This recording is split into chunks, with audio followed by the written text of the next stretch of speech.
that regional party particularly if it is confined only to a particular area, to a particular state, it has no future.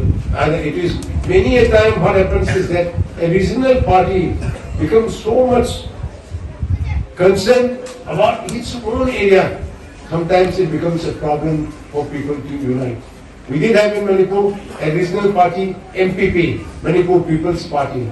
Over the years, people understood that that sort of party will never be able to bring the Northeast together.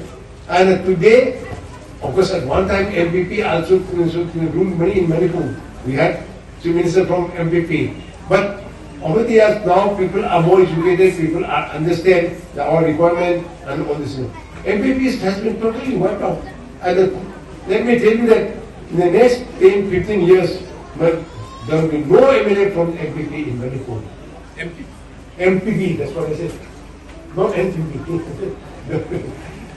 So that is the sort of thing. I have lots of sympathy for a regional party like this GNC, must have its own objective.